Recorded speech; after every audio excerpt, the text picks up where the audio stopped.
Alright, in this video we're going to focus on another factoring pattern called factor by grouping. So you factor by grouping when you're trying to factor something that has 4 terms. We've done a lot of trinomial factoring. We did factoring of difference of squares, which just had 2 terms. So now if you have 4 terms, we're going to learn another method called factor by grouping. So I'm going to zoom into this first example. Factor by grouping, the reason why we call it that is because we group our first 2 terms and we group our second 2 terms, and then we just factor out our GCF, a greatest common factor, from each group. So if we look at our first 2 terms, we have xy plus 3y. So what are the common factors between these 2 terms? We can see that they both have a y. So we're going to factor a y out of both. If you factor a y out of xy, it leaves you with an x. If you factor a y out of 3y, it leaves you with a 3. Alright, whatever your middle sign is, this gets carried down, so I know that's going to be a plus. Now we're going to move on to the second group and follow that same idea. What can we factor out of a 2x plus 6? Do they have any common factors? Well, first I'm going to focus on the 2 and the 6. I would say, well, yeah, 2 is a factor of both of those. So let's factor out a 2. And then the x's, I can see that they do not both have an x, so we can't factor an x out. So we factor out a 2. If you factor out a 2 out of 2x, it leaves you with x. When you factor a 2 out of 6, it works like division. 6 divided by 2 is 3. And we bring that plus down. Alright, so the beauty of factor by grouping is you get to a point halfway through the problem when you know if you're on the right track and if you've made any mistakes. What we do now is we check our parentheses. If our parentheses match, that means that we're doing this correct and we're ready to just write our final answer. If our parentheses do not match, it gives us an opportunity to go back and try to catch any mistakes we may have made along the way. So our parentheses are the same, x plus 3. So what happens is we actually factor that out front. So the x plus 3 goes out front. We only write it once. And then in our other parentheses, if you were to take this x plus 3 out, you're left with just the y. And then over here, if you took this x plus 3 out, you're left with this plus 2. Another way to think about it is the x plus 3's get factored out, and what goes in your second parentheses are the leftovers. You have a y left over and a plus 2 left over, so we write that down. That's why that middle sign is very important that we just carried down from the original problem. That middle sign just goes right there. And now this is factored. Alright, next example, 3x minus 4 minus 6x plus 2y. So 4 terms, we're going to approach it with factor by grouping.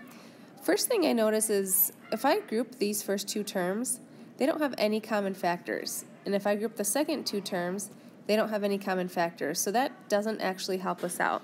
So what we can do is we can rearrange the problem so that we're grouping terms, we're grouping terms that have common factors.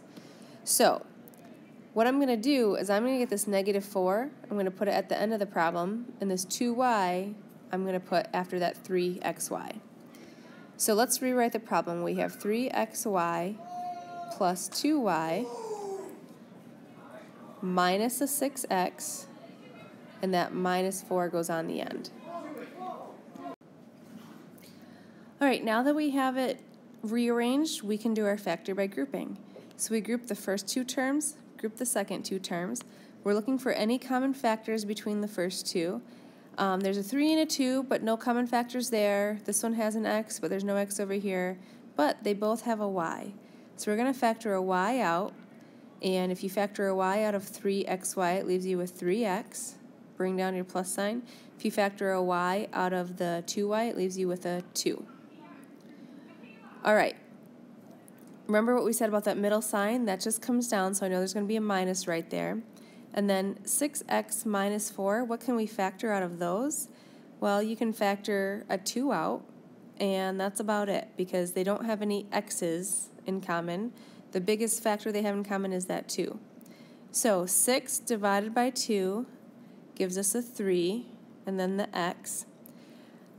Now, you know how we brought down this minus sign? Technically this is a -2. So if you factor a -2 out of a -4, -4 divided by -2 is a +2. So a little trick you can remember is if you bring down a minus sign in factor by grouping, the second sign right here after it is always going to change signs when you write it in the problem. Alright, so now check your parentheses. 3x plus 2, we're in good shape. So we have 3x plus 2, and then in our second parentheses, you have a y and a -2, those leftovers. And now that's factored. Alright, next one, at a glance, do I have common factors? I have common factors and common factors. So we don't have to do any rearranging here. So we just factor by grouping. What can we take out of an xy minus 4y? Well, they have a y in common. Leaves you with an x minus 4. Bring down your middle sign of that negative or minus sign. What can you factor out of a 3x plus 12? You can take a 3 out. Leaves you with an x. Now remember what we said, if this is a subtraction, it's going to change the next sign. So I'm going to put a minus there. 12 divided by 3 is 4. Alright, check your parentheses, they match. So that x minus 4 comes down, and then the leftovers, the y and the -3, go in your second parenthesis.